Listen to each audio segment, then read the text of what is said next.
অলির গল্পের দুনিয়ায় আপনাদের স্বাগত। আজকে আপনারা শুনবেন মণিলাল গঙ্গোপাধ্যায়ের লেখা হরতনের গোলাম। তোমরা অনেক আশ্চর্য ঘটনা কানে শুনেছ, কিন্তু আমি চোখে দেখেছি এক অত্যাশ্চর্য অদ্ভুত ঘটনা। তখন আমার বয়স অল্প, বোধহয় 13-14। বৃন্দাবন, ডাকনাম বিনু, ছিল আমার সবচেয়ে ভালোবাসার বন্ধু। এক ক্লাসে পড়তাম, দিন রাত একসঙ্গে থাকতাম। সে ছাড়া আর কারোর সঙ্গে খেলতে কথা কইতে আমার ভালোই লাগতো না। আমাদের কাছেই ছিল তাদের বাড়ি। তখন আমরা নতুন তাস খেলতে শিখেছি। বিনু সেবার একদিনের জন্য মামা বাড়ি গিয়ে বিন্তি খেলা শিখে এসেছিল। এসেই সে আমায় ওই খেলা শিখিয়ে দিল, দুজনেই নতুন খেলিয়ে। কিন্তু বিনু 2-4 বাজি খেলেই পাকা ওস্তাদ হয়ে উঠল। আমি প্রায় প্রতি হাতেই তার কাছে হারতাম। কোথায়ই বা তাকে জিতেছি? স্কুলের লেখাপড়ার প্রাইজে, খেলাধুলোর প্রাইজে সে বরাবরই আমায় হারিয়ে এসেছে। এমনকি নিমন্ত্রণ খেতে বসেও কোনোদিন তাকে জিততে পারিনি। সে বরাবর আমার চেয়ে বেশি খেয়েছে।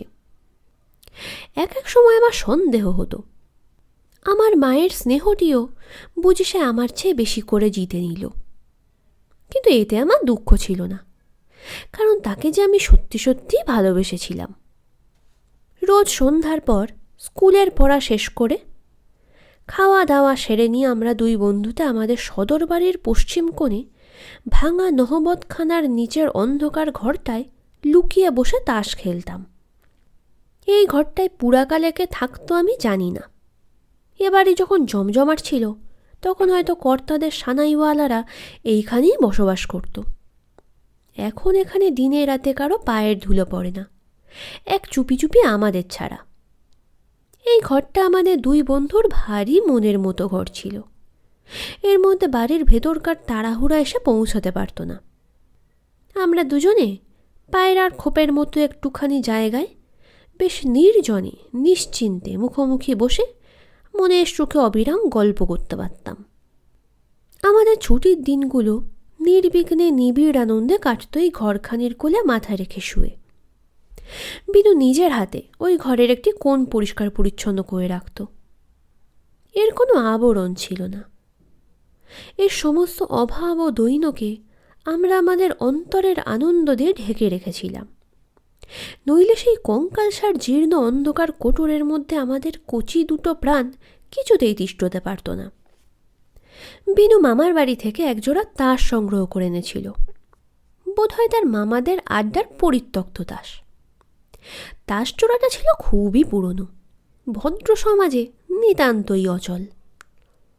সম্ভবত তাই এত সহজে সে বেচারা ওস্তাদ খেলোয়াড়দের কড়া হাতের কঠিন চাপড় থেকে নিষ্কৃতি পেয়ে বিনুর ছোট্ট নরম হাতখানিতে এসে পড়বার সৌভাগ্য পেয়েছিল। বেচারাকে যে অনেক দিন ধরে অনেক চড়চাপড় সইতে হয়েছে, সে তার চেহারা দেখলেই বোঝা যেত। কিন্তু কোন গুরুতর অপরাধে তার কানগুলো যেমন নির্দয়ভাবে কাটা গিয়েছিল, এবং কেনই বা তার বুকের উপর আঁচড় টেনে টেনে এমন ক্ষতবিক্ষত করা হয়েছে, তা আমরা বুঝতে পারতাম না। এ তার কোন পাপের শাস্তি কে জানে। তার এই জীর্ণ শীর্ণ চেহারা দেখে আমাদের কেমন মায়া করত, সেই জন্য তার উপর জোর জবরদস্তি করতে পারতাম না। একে একে নিয়ে অতি সন্তর্পণে খেলতাম। আস্তে আস্তে তুলতাম, আস্তে আস্তে ফেলতাম, ভাঁজতাম খুব আলগা হাতে। খেলা শেষ হয়ে গেলে ধীরে ধীরে গুছিয়ে একখানি রুমাল মুড়ে তুলে রাখতাম অতি যত্নে। সত্যি বলছি, এই তাসকে এত ভালোবাসতাম আমরা যে এর বদলে নতুন ঝকঝকে তাস কিনে আনতে আমাদের লোভটুকু পর্যন্ত হয়নি কোনোদিন। এই তাসের ছবি দেখে আমার মনে হতো এরা যেন এককালে এ বাড়িরই মানুষ ছিল। এখন তাস হয়ে গেছে। তোমরা হেসো না। এর হরতনের গোলামটিকে আমার মনে হতো ঠিক যেন বুড়ো ঠাকুরদার দারোয়ান। এর ফোঁটাওয়ালা তাসগুলোও যেন কেমন এক রকমের। একদিন বিনুর সঙ্গে খেলতে খেলতে প্রদীপের ঝাপসা আলোয় এর আটা নওলা দৌলার রঙিন ফুটকিগুলোর দিকে চেয়ে চেয়ে হঠাৎ আমার চোখ কেমন ধাঁধিয়ে যেত।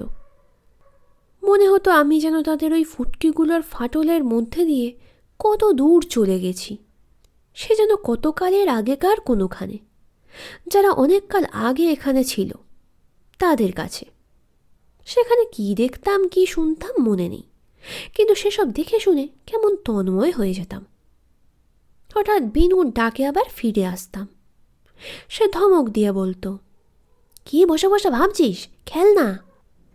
অমনি আমি তাড়াতাড়ি যা হোক একখানা তাস ফেলে দিয়ে খেলায় আবার মন দিতাম। কিন্তু বুকটা কেমন ছমছম করতে থাকতো, মনে হতো এ নিশ্চয়ই জাদুকর তাস। বিনুকে একদিন জিজ্ঞাসা করেছিলাম, এই তাস নিয়ে তোর মামার বাড়িতে কারা খেলতো রে বিনু? শুনেছি দাদামশাই খুব পাকা খেলিয়েছিলেন, কেউ নাকি তাকে তাস খেলায় হারাতে পারত না। লোকে হিংসা করে বলতো সে তার খেলার গুণে নয়, তাসের গুণ। তিনি তাস গুণ করতে জানতেন, বোধহয় তারই আমলের তাস। বিনুর দাদামশাইকে আমরা চোখে দেখিনি, তার মামাদেরই দেখতাম, খুব বুড়ো। তাহলে না জানি তিনি কত বুড়ো। সেই আদ্যিকালের বদ্যি বুড়োর হাতের গুণ করা তাস। এ তাস ছুঁতে বুক ছমছম করত, কিন্তু তবু ভালোবাসতাম বিনুর দেওয়াই তাস জোড়াটাকে। এই তাস নিয়ে বিনু গম্ভীর মুখে রোজ আমার সঙ্গে খেলত। তাকে খেলায় জিততে পারতাম না বলে সে প্রায়ই হাসতে হাসতে বলতো, জানিস মল্লি, এ আমার দাদামশাইয়ের গুণ করা তাস। এ তাস হাতে থাকলে কেউ আমায় জিততে পারবে না, তুইও না। আমাদের আড্ডা ঘরের দেওয়ালে গরুর চোখের মতো একটা সরু কুলুঙ্গিতে ছোট একটা তেলের প্রদীপ জ্বলত।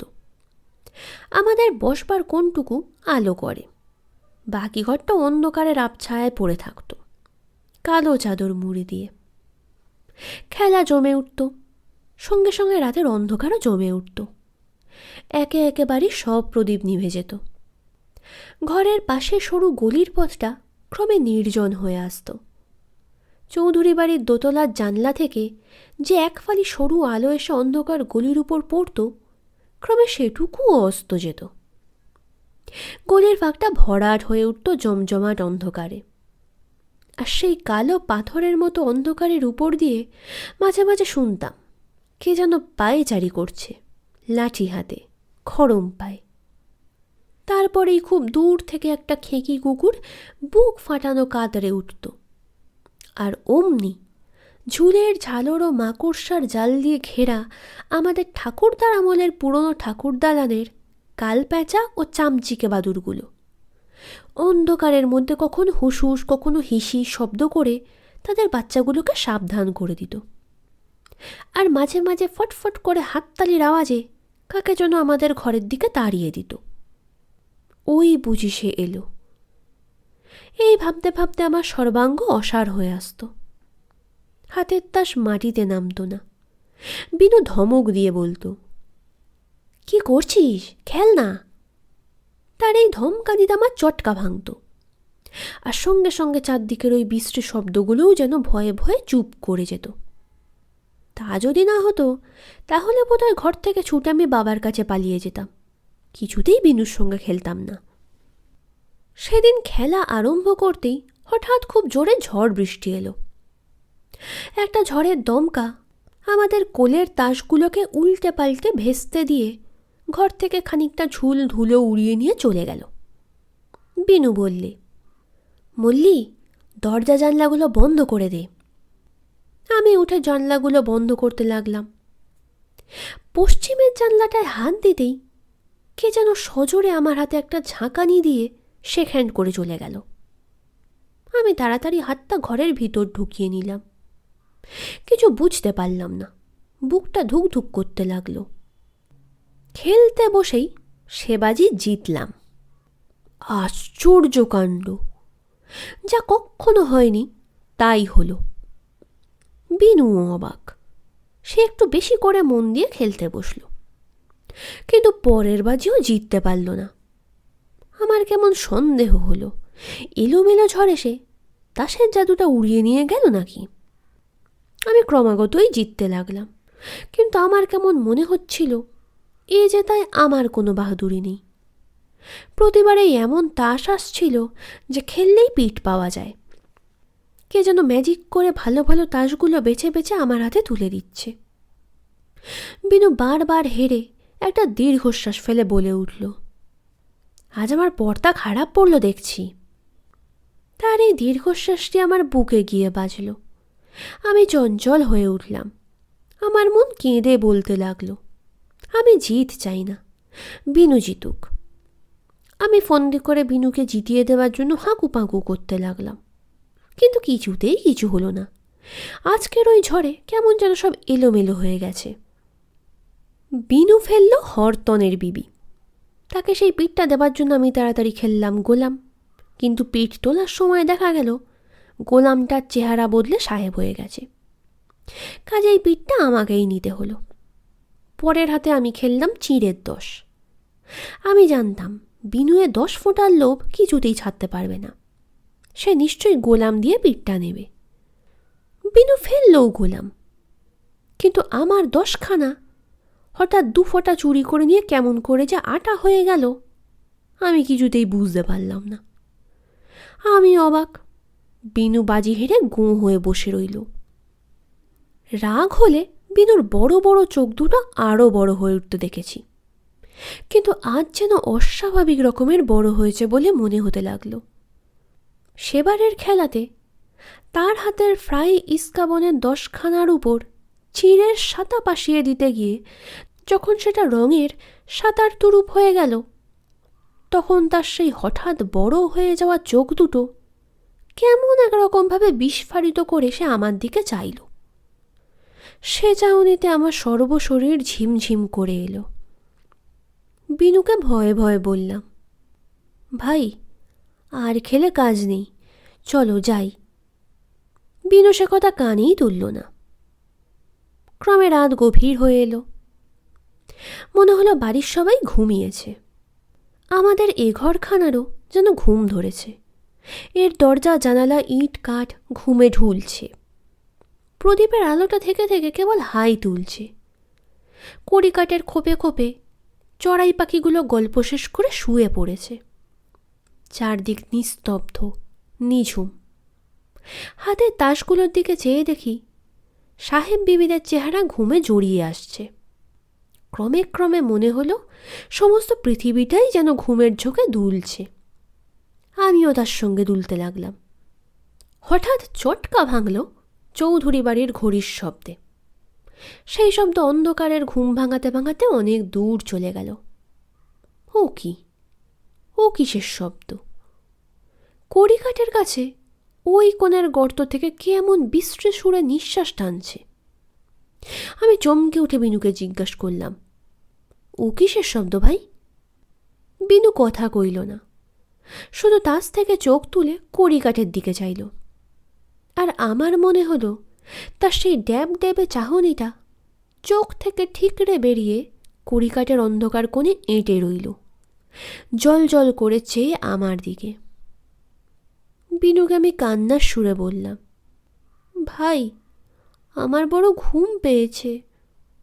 বিনু বললে, আচ্ছা আর 2 হাত খেল। আমি চমকে উঠলাম তার গলা শুনে। কি গম্ভীর আওয়াজ! কোনো রকমে এই 2 হাত খেলা শেষ করতে পারলে বাঁচি। কোনো দিকে কান দেবার কোনো দিকে চোখ দেবার আমার আর সাহস হচ্ছিল না। ইচ্ছা হচ্ছিল এই তাস দিয়ে চোখ কান ঢেকে ফেলি। আমি খুব চোখের কাছে তাস এনে এক মনে খেলতে লাগলাম।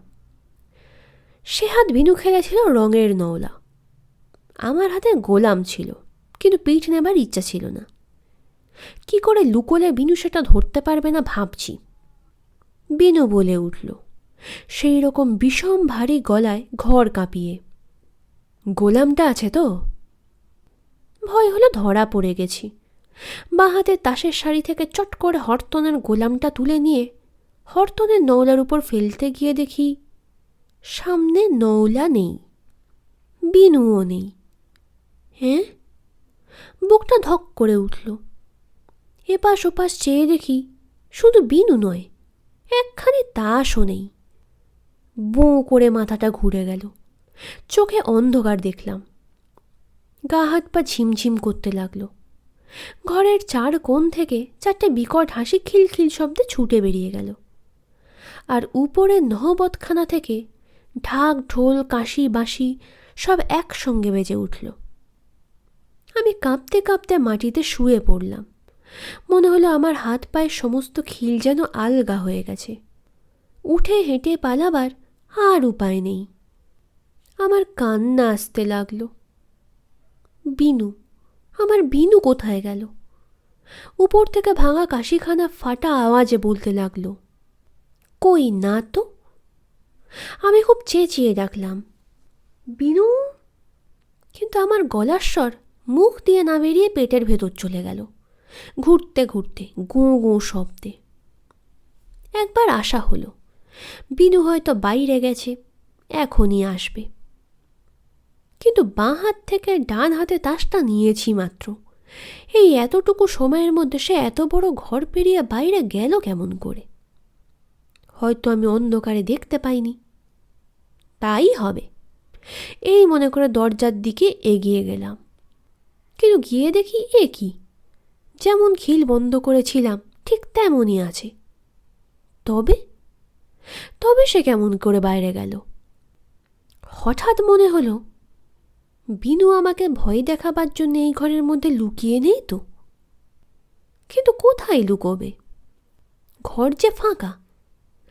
আসবাবের মধ্যে মাত্র একটা ভাঙা আলমারি, তার পিছনে বড় জোর আঙুল পাঁচেক জায়গা। তার মধ্যে একটা মানুষ থাকতে পারে না।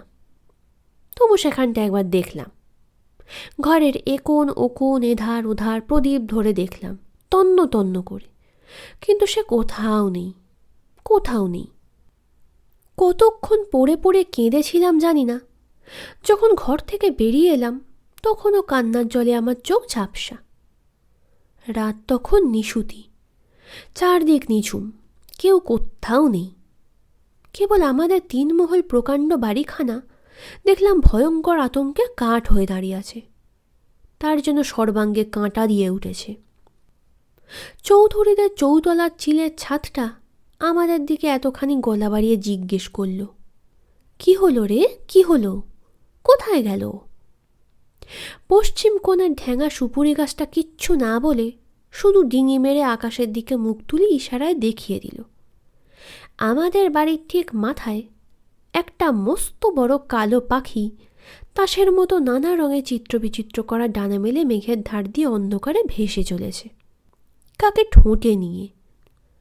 তাই দেখে চারিদিক থেকে অমনি চাপা গলায় সবাই বলে উঠল, আহা হা। অমনি আমার বুকের ভিতরটা করে উঠল, আহা, বিনুকে ওরা ভেলকি বাজিতে উড়িয়ে নিয়ে গেল। ভাবতে ভাবতে আমার চোখের সামনের থেকে যেন একে একে সব মুছে আসতে লাগলো। পায়ের তলা থেকে পৃথিবীটা ধীরে ধীরে সরে যেতে লাগলো। আমি যেন একটা অতল অন্ধকারের মধ্যে ডুবতে লাগলাম, পলে পলে, তালে তালে। তারপর মনে পড়ে অন্ধকারে চেনা পথ ধরে বাড়ির ভিতরের দিকে যাচ্ছিলাম। হঠাৎ কানে এলো তাস পেটার শব্দ, চটাস চটাস। এত রাত্রে এখানে অন্ধকারে তাস খেলে কি? মুহূর্তের মধ্যে আমার চলা বন্ধ হয়ে গেল। আমি স্থির হয়ে দাঁড়িয়ে শুনতে লাগলাম। বারান্দার পশ্চিম কোণে ঘুরঘুরতে অন্ধকারের মধ্যে আমাদের খাজনা ঘর। দিনের বেলা এর সামনে দিয়ে যেতে আমাদের গা ছমছম করে, সেজন্য এদিকটা আমরা কেউ মারাতাম না। আমাদের বিশ্বাস যত রাজ্যের ভূত প্রেত ওইখানে বাসা বেঁধে মনের সুখে ঘর কন্যা করছে। আমরা ওই মহলটা তাদের ছেড়ে দিয়েছিলাম। সেখানে কোশমিনকালে সকাল সন্ধ্যায় আলো গঙ্গা জল পড়তো না, ঝাঁটাও কেউ দিত না। এই খাজনাঘর যে কতকালের তা কেউ জানে না। বাড়ির মধ্যে সবচেয়ে পুরনো এই জায়গাটা। শোনা যায় ঠাকুর দাদার যিনি ঠাকুর দাদা ছিলেন তার আমলে খাজনা এলে এই ঘরে গচ্ছিত রাখা হতো। মাটির তলায় একটা চৌখুপির মধ্যে সরু সুরঙ্গের মতো এই ঘর। সামনে মোটা মোটা লোহার গড়াত দেওয়া, খাঁচার মতো দরজা পিতলের শিকল দিয়ে আষ্টে পৃষ্ঠে জড়ানো। সামনে দাঁড়ালে একটা স্যাঁতস্যাঁতে পচা গন্ধ নাকে আসে, আর চোখে পড়ে কালি ঝুলি মাখা একটা অন্ধকারের কুণ্ডলি দিনরাত ঘূর্ণির মতো ঘুরছে। এই ঘর কতকাল যে খোলা হয়নি তা ঠিক নেই, খোলবার দরকারই হয়নি। কারণ বহুদিন হলো আমাদের সেই জমিদারি নেই, তার খাজনাও আর আসে না।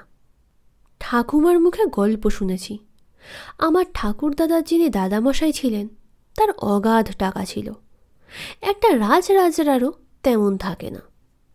কিন্তু তিনি ভারী কৃপণ ছিলেন, একটা পয়সাও কাউকে প্রাণ থাকতে দিতে পারতেন না, এমনকি নিজের ছেলে মেয়েকেও নয়। তিনি কেবল টাকার পর টাকা রাশ জমা করে চলতেন। লোকে টাকা খরচ করে নাম কেনে, তিনি টাকা না খরচ করার বাহাদুরিতে লোকের কাছে খেতাব পেয়েছিলেন। টাকার উপর তার এমন মায়া ছিল যে পাছে মারা যাবার পর তার টাকা খরচ হয়ে যায়, এই ভয়ে তিনি তার যথা সর্বস্ব যখের হাতে সমর্পণ করে যান, যার কাছ থেকে একটা কানা করিও বার হবার জন্যে। এই যখের কাহিনী একটা মস্ত বড় গল্প। কেমন করে একটা সুন্দর 9 বছরের ছেলেকে মিঠাই ও খেলনার লোভ দেখিয়ে তার বাপ মায়ের কাছ থেকে চুরি করে আনা হয়, কেমন করে তাকে লাল চেলির গরদ পরিয়ে কপালে সিঁদুরের ফোঁটা দিয়ে ওই অন্ধকার খাজনা ঘরের তলায় বন্ধ চৌখুপির মধ্যে, যেখানে কেবল ঘরা ঘরা টাকা সাজানো আছে, আর কিছু নেই, আর কেউ নেই, না বাপ না মা, না আলো না বাতাস, সেখানে এক লাঠি বসিয়ে রেখে তারপর ওই চৌখুপিতেই ঢোকবার পথটা 10 মণ পাথর দিয়ে চিরদিনের মতো বুঝিয়ে দেওয়া হয়। সে কথা শুনতে শুনতে আমার চোখে জল আসত, বুক দূর দূর করত। আমার ঠাকুরদাদার সেই পাষণ্ড ঠাকুরদাদার উপর রাগ হতো। ঠাকুরমা বলতেন, আহা, ওই সুন্দর 9 বছরের ছেলেটি কত কেঁদেছে, বাবা মা করে বুক ফেটে কত চেঁচিয়েছে, তেষ্টা 1 ফোঁটা জলের জন্য ছটফট করেছে, তবু কেউ তাকে ওই চৌখুপির দরজা খুলে দেয়নি। শুনে আমার গলা কাঠ হয়ে আসত। তারপর খিদে তৃষ্ণায় ভয়ে কাতরাতে কাতরাতে কখন যে হাঁপিয়ে মরে গেছে সে হয়তো নিজেই বুঝতে পারেনি। এখন সে জখ হয়ে আছে, ওইখানে বসে বসে কেবল টাকার ঘোড়া আগলাচ্ছে, কারো সাধ্য নেই যে ওই টাকা সেখান থেকে নিয়ে আসে। আমার ঠাকুরদাদার বাবা নাকি একবার চেষ্টা করেছিলেন, কিন্তু বেশি দূর যেতে হয়নি। মেঝের পাথরে একটিমাত্র শাবলের ঘা দিতেই তিনি গোঁ গোঁ করতে করতে অজ্ঞান হয়ে পড়েন।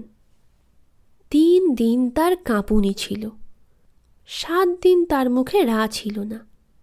কেন যে এমন হলো কেউ জানে না। তিনি নিজেও কিছু বলেননি, কারো সাহসও হয়নি জিজ্ঞাসা করতে। সেই থেকে ওই ঘরের দিকে আর কেউ যায় না। মনে হলো ওই খাজনা ঘর থেকেই যেন তাস খেলার শব্দ পেলাম। যদিও ওদিকে যেতে বুক দূর দূর করতে লাগলো, কিন্তু বিনুর জন্যে না গিয়ে পারলাম না।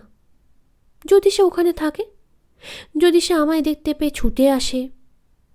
বুকটা 2 হাতে চেপে ধরে খাজনা ঘরের সামনে গিয়ে দাঁড়ালাম। লোহার গড়ার দেওয়া দরজা দিনের বেলা শিকল দিয়ে বাঁধা থাকে, কিন্তু এখন দেখলাম খোলা। অন্ধকারে চোখে কিছু দেখা গেল না, কিন্তু কানে শোনা গেল কারা দুজন যেন দরজার দুধার থেকে সজোরে ছুটে এসে মাথায় মাথা অনবরত ঠোকাঠুকি করছে। আমার কেমন মনে হলো যেন এইখানকার এই অগাধ সম্পত্তি, এই যখের ধন কে নেবে তাই নিয়ে 2 ভূতের লড়াই চলছে। আমি এক মনে ওদের লড়াইয়ের তাল গুনছি। হঠাৎ বিনুর মতোকার গলা পেলাম। সে বলছে, বিবির চেয়ে রঙের গোলাম বড়। আর একজনকে সরু গলায় বলে উঠল, দূর বোকা, তা কখনো হয়?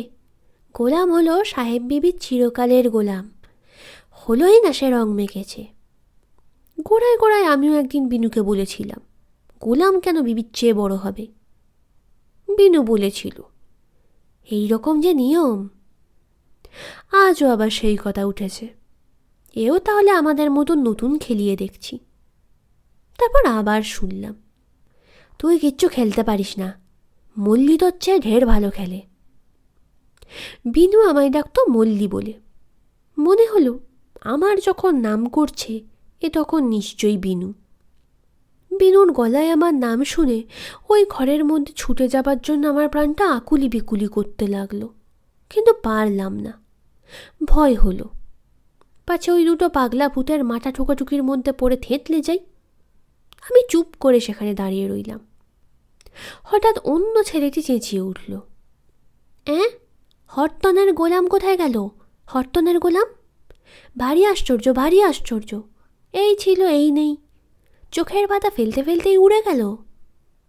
আমার ভারী হাসি পেল। ওই জাদু করা তাস এদের সঙ্গেও জাদু খেলছে দেখছি। বিনু বলে উঠল, হরতনের গোলাম? সে তো মল্লির হাতে।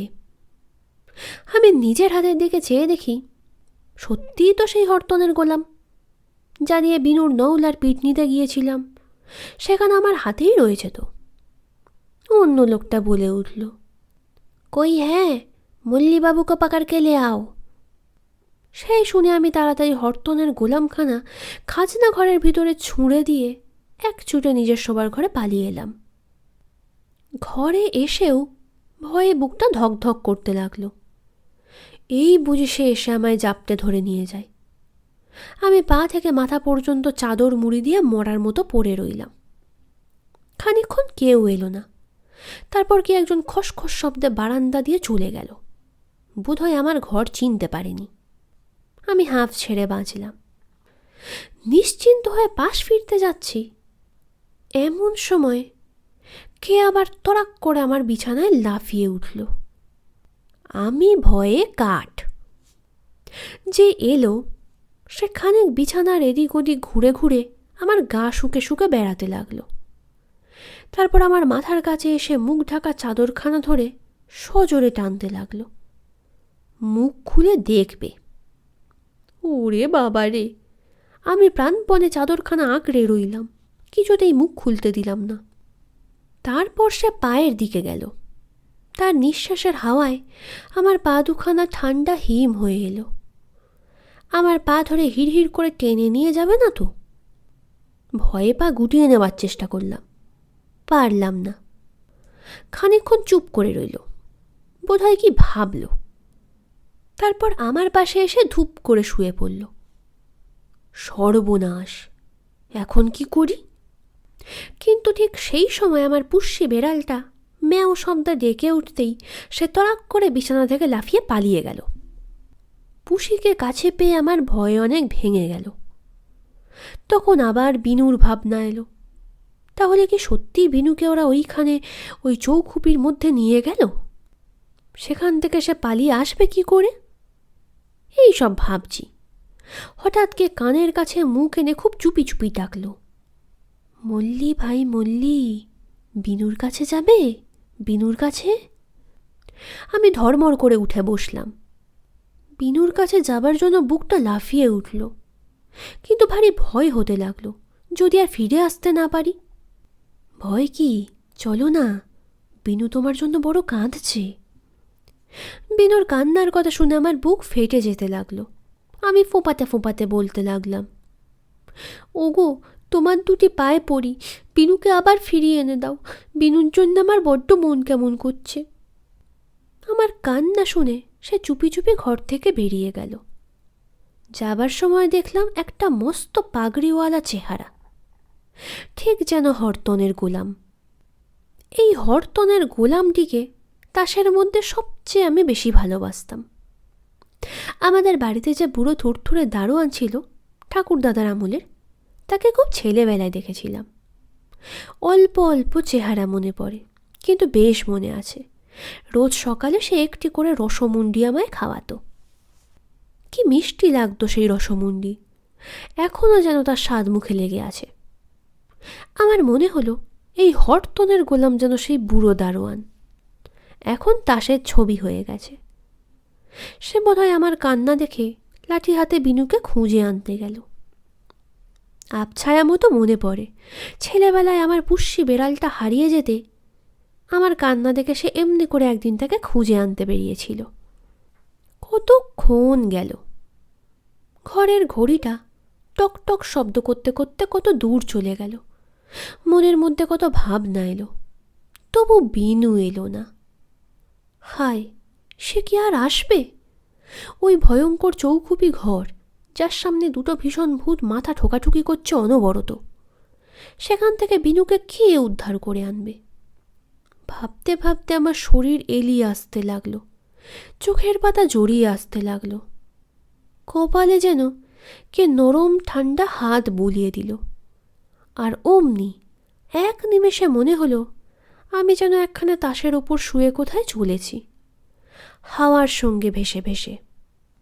তাসখানা ভাসতে ভাসতে এসে আমায় একটা চারদিক আঁটা অন্ধকার ঘরের মধ্যে নামিয়ে দিল। দেখলাম সেই অন্ধকার ঘরে বসে দুজন এক মনে তাস খেলছে, বিনু আর একটি ছোট ছেলে, সুন্দর দেখতে, থোকা থোকা কোঁকড়া চুল চাঁদের মতো কপালের উপর ছড়িয়ে পড়েছে, ঠিক যেন বিনুর ছোট ভাইটি। বিনু তার সঙ্গে খেলতে লাগলো, আমার দিকে একবার চেয়েও দেখল না। আমার ভারী রাগ হলো, হিংসেও হলো। এরই মধ্যে দুজনের এত ভাব, আমি মুখ গোঁ করে রইলাম। ছেলেটি একবার তাস থেকে মুখ তুলে মিষ্টি সুরে জিজ্ঞাসা করল, এ কে বিনু? বিনু গম্ভীর গলায় বললে, ও মল্লি। বেশ হলো, আমরা তিনটি ভাইয়ে কেমন একসঙ্গে এখানে থাকব? আমি রেগে চিৎকার করে উঠলাম, না না, আমি এখানে কিছুতেই থাকব না। অমনি হরতনের গোলাম এসে আমায় পিঠে করে তুলে নিল। বিনু সেটার উপর লাফিয়ে চড়তেই সেখানে ভারী হয়ে মাটিতে পড়ে গেল। মজা দেখে ছেলেটা খিলখিল করে হেসে উঠল। বিনু বলল, দাঁড়া, আমরা তিনজনেই একসঙ্গে যাব। বলে সে ছেলেটার কানে কানে কি বলল। ছেলেটিও বললে, চলো যাই। কিন্তু উঠে দাঁড়াতে গিয়েই ধূপ করে পড়ে গেল। দিন রাত এক জায়গায় বসে থেকে থেকে তার পা অসাড় হয়ে গেছে। বিনু তাকে কোলে তুলে নিয়ে সোজা হয়ে দাঁড়ালো। তাসগুলোকে কি বলল, তারা ফরফর করে উড়ে এসে পাখির মতো ডানা ছড়িয়ে দাঁড়ালো। আমরা উড়তে যাচ্ছি, এমন সময় কড়িকাঠ থেকে দুটো কালো চামচিকে এসে তাসগুলোর উপর ঝাঁপিয়ে পড়ল। তারপর দুই দলে যা যুদ্ধ, আঁচড়া আঁচড়ি, কামড়া কামড়ি। আমি ভয়ে ঠকঠক করে কাঁপতে লাগলাম। চারদিক থেকে অন্ধকারগুলো ছুটে এসে আমাদের সামনে তালগোল পাকিয়ে পথ আটকে দাঁড়ালো, যেন আমরা পালাতে না পারি। ছেলেটি কাঁদো কাঁদো হয়ে বললে, বিনু, দেখছিস তো এরা আমায় যেতে দেবে না। তোরা কেন প্রাণে মরবি, পালা। না ভাই, তোকে ছেড়ে কিছুতেই যাব না। চামচিকে দুটো তাই শুনে ফ্যাঁস করে উঠল। এমন সময় হরতনের গোলামটা ছুটে গিয়ে একটা চামচিকের পেটে সজোরে এক ঘুষি বসিয়ে দিল।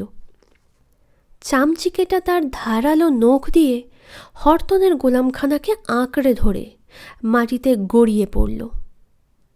আর সেই ফাঁকে অন্য তাসগুলো আমাকে নিয়ে উড়ে পালালো। বিনু আর সেই ছেলেটি দেখলাম সেই ঝটাপটির মধ্যে হিমশিম খাচ্ছে। আমি তাসের উপর থেকে হাত বাড়িয়ে বিনুকে ডাকতে লাগলাম, বিনু, আয় আয়। বিনু আমার দিকে ফিরেও চাইল না, ছেলেটাকে নিয়ে ব্যস্ত হয়ে রইল। আমার কান্না পেতে লাগলো। তাসগুলো উড়তে উড়তে এসে আমাকে বিছানায় ফেলেই উড়ে গেল, বোধহয় বিনুদের উদ্ধার করতে। তারপর কি হলো কিছুই জানি না। এ মল্লি, মল্লি। আমি ধড়মড় করে উঠে বসলাম। ঝড়ের মতো ধাক্কা দিয়ে কে ঘরের মধ্যে ঢুকলো। সকালের আলোয় ঘরটা আলো হয়ে উঠল। মনে হলো যেন একটা প্রকাণ্ড দুঃস্বপ্ন কেটে গেল। আমি ছুটে গিয়ে দুই হাতে বিনুর গলা জড়িয়ে ধরলাম। বিনু, এসেছিস ভাই, তুই এসেছিস?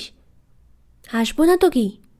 তুই স্টুপিড, এত বেলা অবধি ঘুমোচ্ছিস কেন? কখন এলি ভাই? অনেকক্ষণ। তোকে ডেকে ডেকে আমার গলা ছিঁড়ে গেল। তোর আজ হয়েছে কি? চোখ অমন রাঙা কেন? আমার ধাঁধা লাগলো। বিনু তো সবই জানে, তবে এমন আশ্চর্য হচ্ছে কেন? আমি আমতা আমতা করে বললাম, কাল রাত্রে তুই খেলতে খেলতে অমন অন্তর্ধান। সে বাঁধা দিয়ে বললে, আমি কেন অন্তর্ধান হতে যাব? তুই তো খেলা ফেলে চোখ মুছতে মুছতে ঘর থেকে বেরিয়ে গেলি। আমার আরও ধাঁধা লাগলো। এ কি, ঘুমের ঝোঁকে সবই স্বপ্নের মতো দেখলাম, কিন্তু এত যে কাণ্ড, সে সবই স্বপ্ন।